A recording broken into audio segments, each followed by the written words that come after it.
Good evening, everyone. Hello. Hello.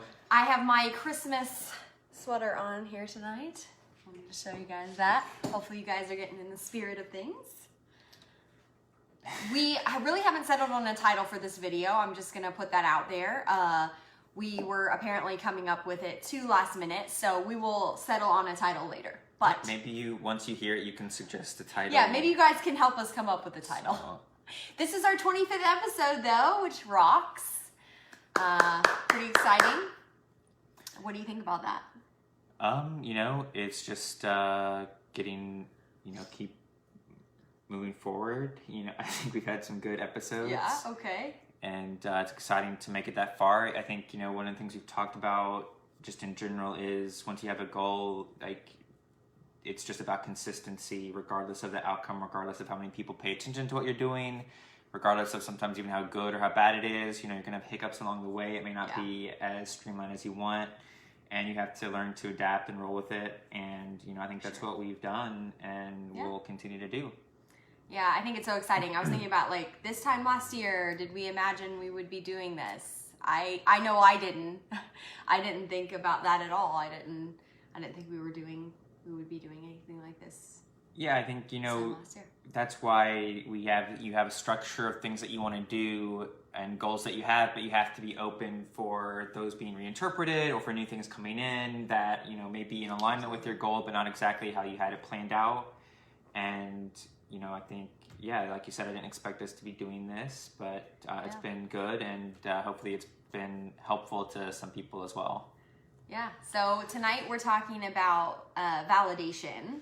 Yes. Seeking validation from others. In regards to, can we get more specific on that, goals? I mean, really, I think it's in regards to anything. I think, when we were talking about this, and I think this is something, for whatever reason, I've been thinking a lot about the last month or two. When I look back on my life, it's something I've struggled with, and I think it maybe even goes back to when we're a child. We create something, maybe we write something with crayon that we want to show our mom and dad, and we have it and we're so proud of it, and it probably doesn't, in reality, it's not very beautiful, but our mom or dad takes that and says, wow, that's so amazing, that's so beautiful, right? And well-meaning, and of course there's nothing wrong with that, but we kind of become where we seek people's approval and seek them saying you did a good job at whatever it is, and that can become almost an addiction. And when we get any kind of rejection or pushback on what we do, then we can kind of tend to not want to create things or be so let other people dictate what we're doing. Yeah, and I think this is a huge trap, a huge barrier, especially as we grow up, because then we need to make the choice, am I going to become my own person, or am I just going to rely on what other people are saying about me or thinking about me and their expectations of me,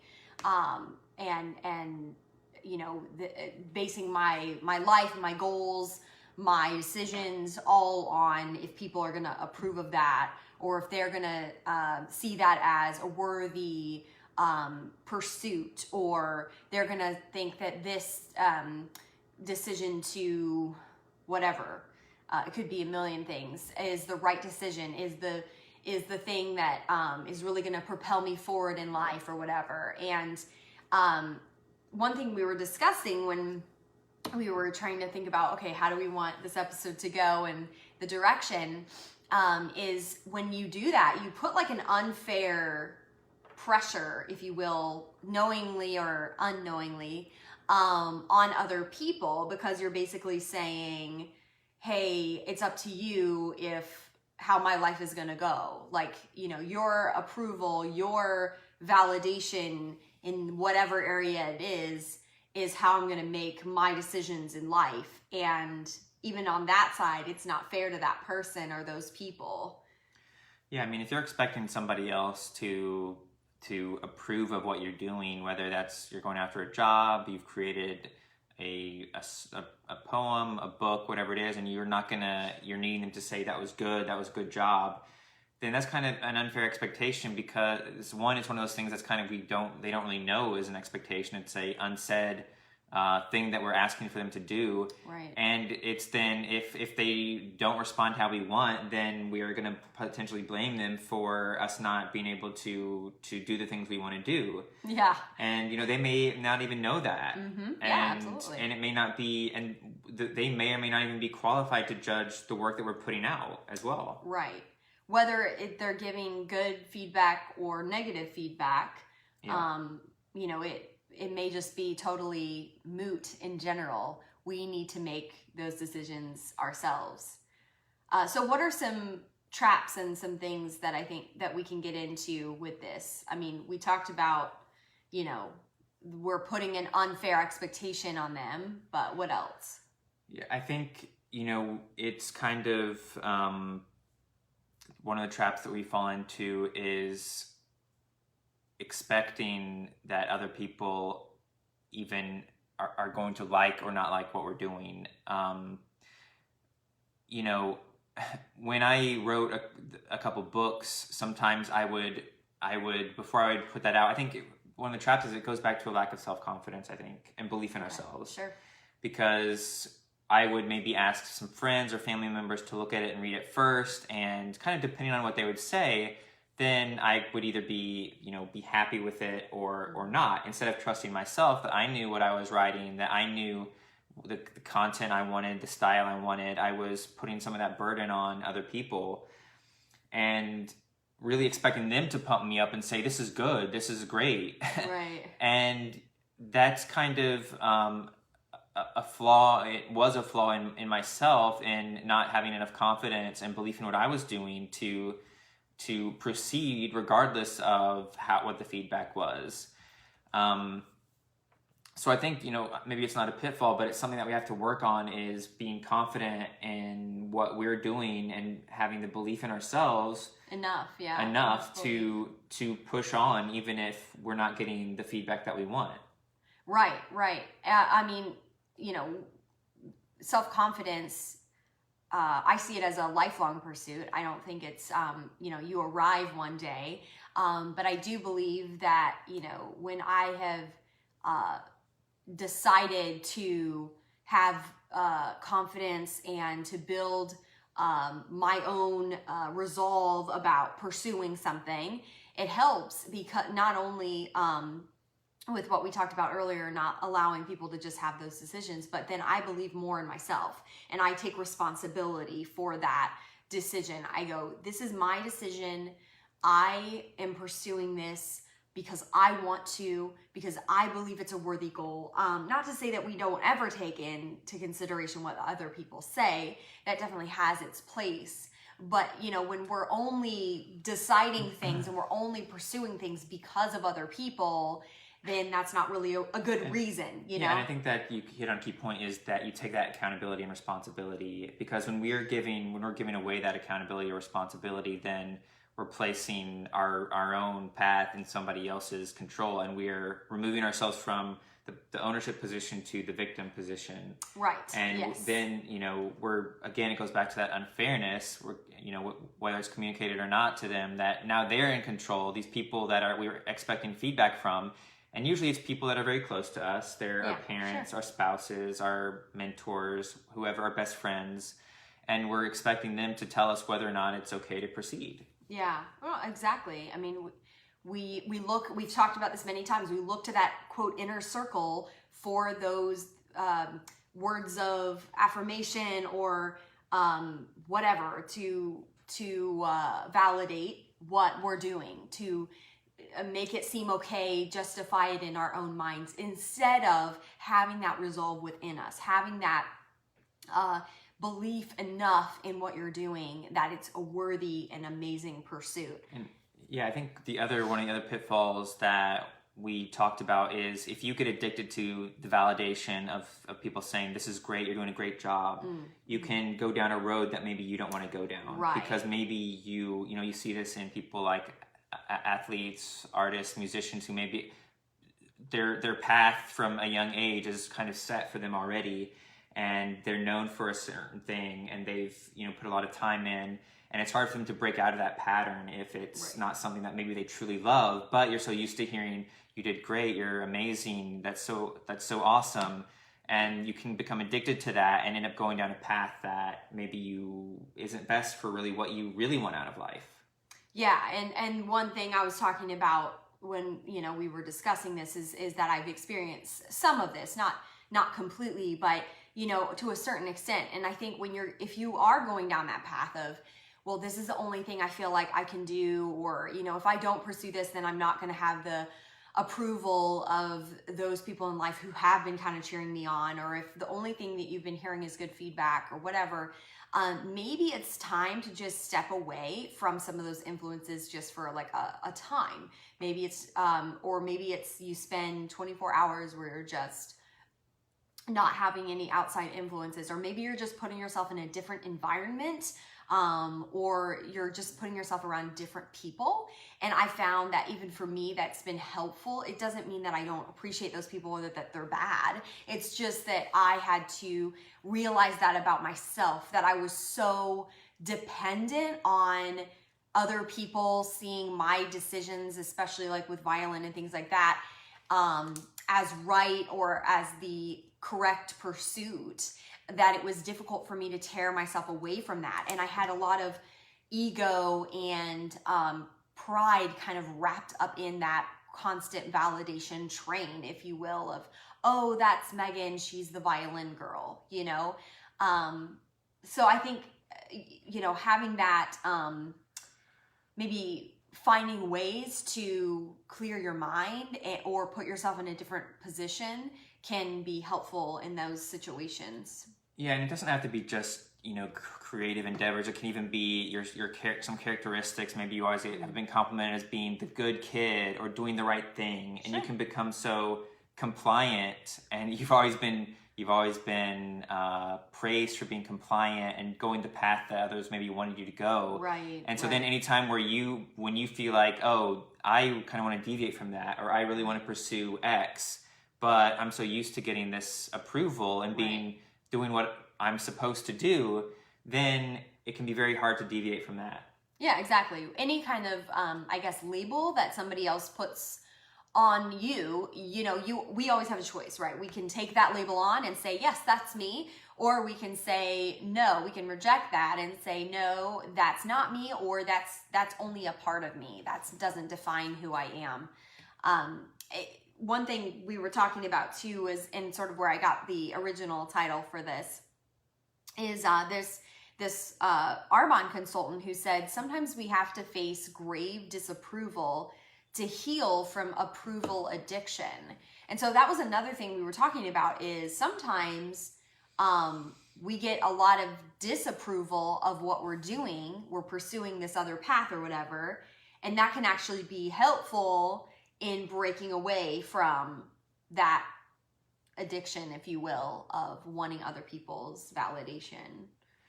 Yeah, I mean, I think, actually, polarization can be a good thing, because if everybody just loves what you're doing, especially if it's a creative work, then it doesn't create any tension, and most likely you're just kind of bland. You're just middle of the road. If everybody is like, yeah, that's great. It's okay. Well, they're maybe not great, but it's okay. They're blah, blah, blah. People who, especially you see creative-wise, they're going to have people that love them. They're going to have people that hate them. Right. And if you don't have a position, if you don't have a point of view, you're just in the middle all the time because you're so afraid of causing any tension or standing up for anything. Right. Then nobody is really, in the end, going to be attracted to you because they don't even know what you're standing for. You're just standing in the middle. You're on the fence. Right. And if you can get over that discomfort of people saying, actually, that was terrible, or I didn't like that, or that wasn't very good, or so-and-so was so much better than you. If you can get over that, and like we talked about, have that confidence and belief in yourself, then having that tension, but some people that love you, some people that hate you, can actually help propel you forward. Yeah, I think that's a really good point. I think so many times we can just get in our own heads about this stuff. And, for me, that's been a huge thing, that if I can just separate myself from what's going on in my head and think about, okay, who do I want to be? How do I want to stand out? What do I believe? Then it makes for a more convincing and clearer picture for those whom you want to help influence, regardless of, you know, what area of life it's in. And I think you do send a confusing message if you're just always the middle of the road, riding the fence, compliant to whatever people want, sticking with the status quo. How many people that have like made a really big difference in history have stuck to the status quo? Like basically none, right? And so if we want to think about, wow, I really want to make a difference, I really want to help change people's lives, I really want to help, you know, I want to be the best parent I can be, I want to be, whatever it is, I want to help volunteer, I want to build a big business, whatever it is, whatever we want to pursue, it's going to require that we show up as our authentic self and that we rock the boat a little bit. You know, it's not going to be always like everybody's just going to love us. And, you know, if you're just making decisions based on what other people are thinking, which we realize most people aren't, but maybe not like 100%, but there's still that like whatever percent, you know, maybe it's 50% or 70% in our lives that's still kind of sticking around as our house pet. And we need to get rid of it if we're going to really live that no more some days lifestyle. Yeah, I think you're right. And I think if we, you know, go a little bit deeper, you know, we talked about self-confidence and what you're doing in belief. I think if we even go a layer deeper, when you're seeking other people's validation, it really reveals a hole in how you feel about yourself. Right. A lack of even, maybe you would even say a lack of love for yourself, or that you feel like you are worthy to do the things that you want to do. And you're so needy of other people's validation. Right. And believe me, I've been there, and in some cases probably still am there in some ways. But you seek that so bad, and you need that so bad to feel like you are worth something. And that really, if you peel back the layers, is showing that something's missing for you and how you view yourself. Absolutely. No, I mean, for sure. It's showing a huge area, what do you call it? Gap, space between, whatever you want to say, interval, really, but a place that can be kind of intimidating, but on the flip side, a space that you can grow in, a space that you could actually, like, what if you worked or built or whatever it was, whatever pursuit you want to think of, studied to the place where you felt that you had the confidence that you desire in whatever area. What if you, I don't know, you want to run a marathon? What if you know, got started and started running, or maybe working with a coach or getting the shoes or whatever it is, started to prepare for that instead of just, you know, being because I think sometimes it's intimidating to look at that gap and being like, oh my goodness, it's really intimidating. But what if instead you just saw this growth opportunity and said, what if I acted from that place of, I know I'm going to run that marathon and I'm going to get started right now. I'm going to believe it for me now. And that's one of the things I think, you know, it's funny. There's this Arbonne consultant who always talks about how like every great religious leader always said, like, follow me to the Holy Land. And I'm not trying to make a religious statement here, but my point is that that takes gumption, right? Like that takes really believing in something, and to tell people, hey, you know, I believe in this so much, I'm asking you to come with me. And if you want to influence people's lives, if we want to influence people's lives, we have to believe in it that much. We have to believe in it enough to say, follow me, I'm going there, you know? And that's where we're kind of holding our own feet to the fire with this series of videos, because we, by saying, hey, we're doing this, we're actually, you know, and follow us or use us as, you know, an example, we actually have to do the thing that we say we're going to do. We can't just talk about it. We have to be about it, you know? And I think that brings it to a whole new level there. So you talked some about preparation, but what are some other ways you think that we can, fix this feedback addiction, this validation that we need, to where we are not so tied to that? Yeah, I think, one thing that like immediately comes to mind is just like social media and like the number of likes or the number of people who watch your video or the number of people who comment. That's sort of like an immediate feedback hit, right? And so we kind of see that like number or engagement as a sign or a signal of if we're on the right track.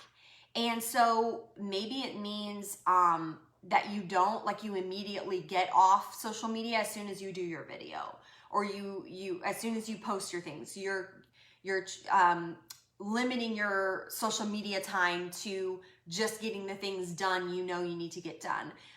Maybe it's reading something that you feel is really inspiring to you every day, before you go about your day, whether it's social media, whether it's, you're out and about and you see somebody, or maybe occasionally right now, maybe you're going to an event, outside or something, and you'll see people, but you've already started your day with that something. Maybe it's scripture, maybe it's a quote, maybe it's a video or music that really inspires you and gets you in the right headspace before you face all of that kind of head trash, if you will.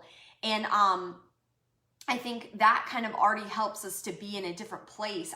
This really makes me think too of, how like actors or people who, like even people like Brene Brown, who are really like famous researchers and authors, they just don't read the negative feedback that they get.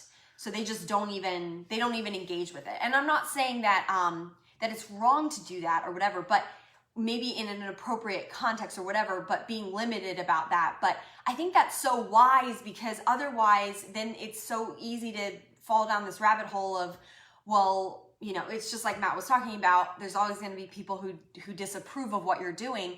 So, Brene, in her case, she's talked about this in various books and things. Like, I believe so much in what I'm doing, and when I read an email like that, it doesn't put me in a good headspace, And also, we have to think about, do we really want that voice speaking into our life so big? And we've talked about that before, but...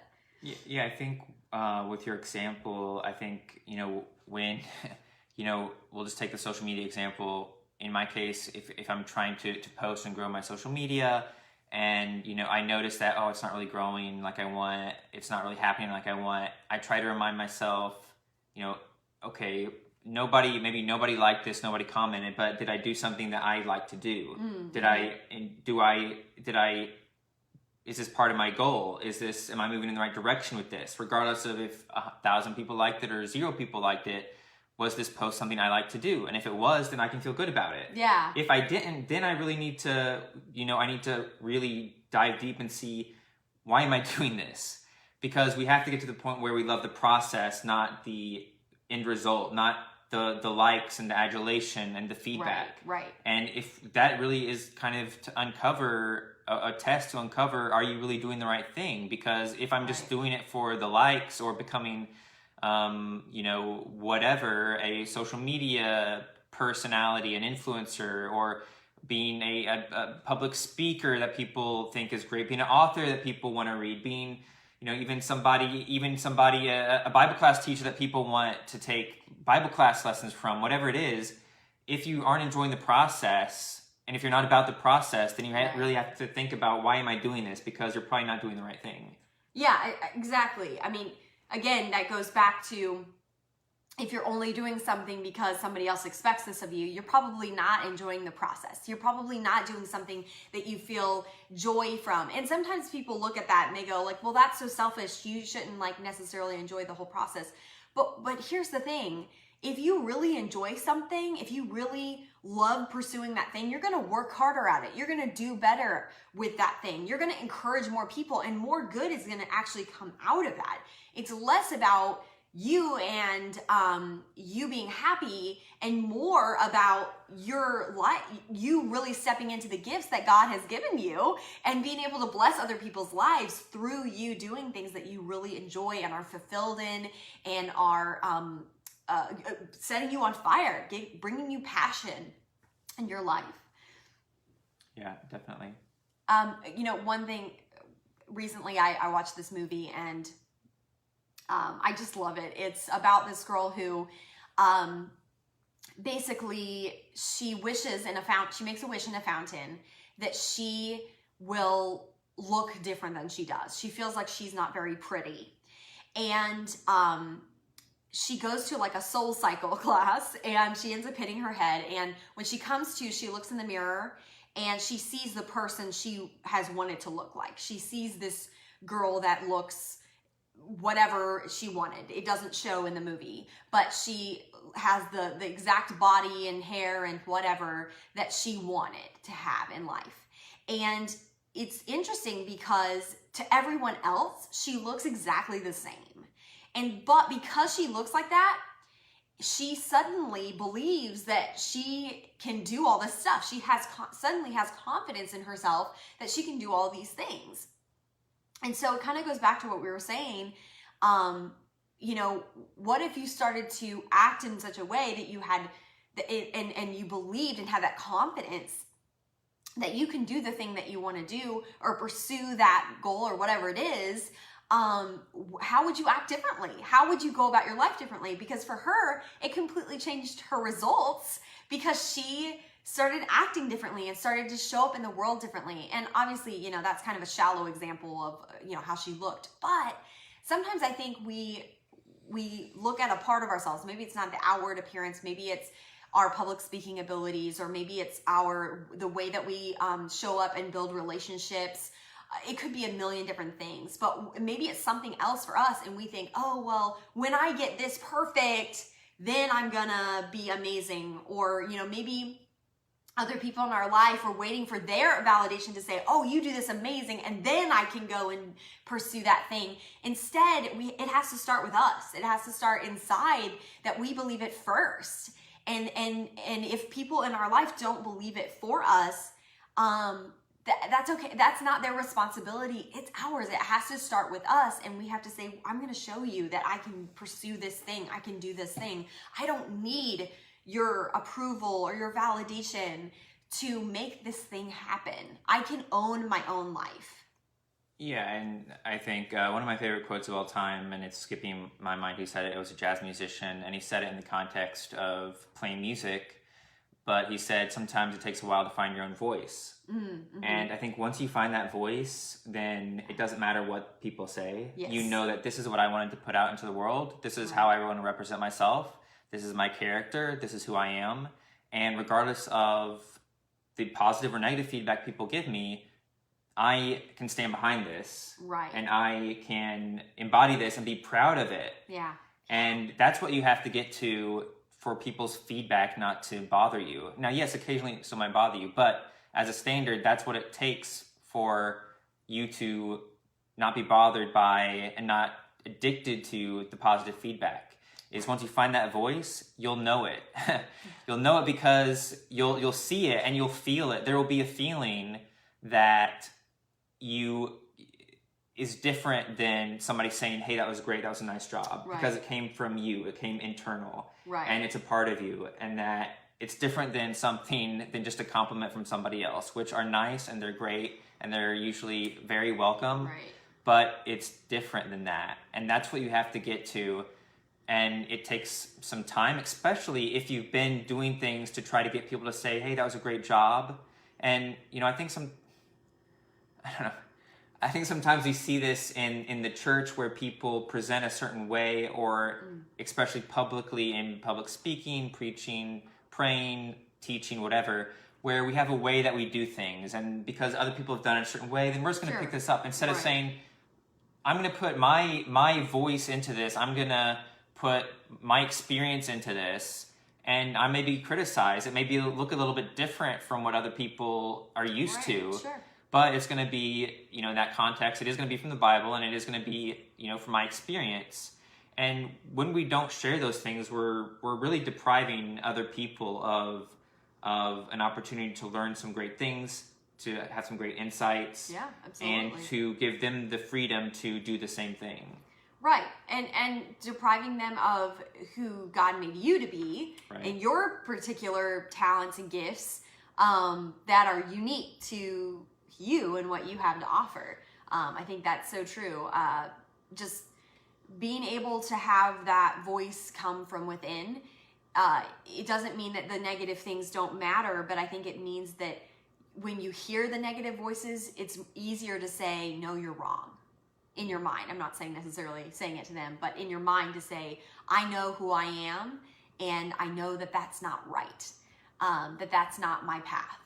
And so I think that really makes it a more secure place to come from internally, and also to be able to just show up in the world with whatever you're trying to pursue. And of course, with No More Some Days, we're trying to pursue that life, that business, that you know, maybe financial goals, that you know, relationship or relationships, you know, that spiritual walk that is unique, maybe that's unique to us, but then also is not how everybody else necessarily is gonna want to live their life, right? It's not waiting, it's not putting something off, it's dealing with it now, it's dealing with it today, and having that mindset that we're not promised tomorrow.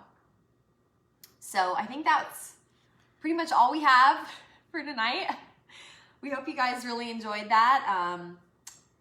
This is just a topic I think that's really dear to us because we've wrestled with it a lot.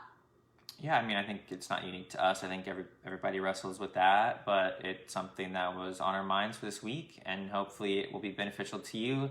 Let us know if there's any questions. Feel free to support us on the other platforms, our YouTube account, Instagram, No More Some Days with a Z. What else do we have?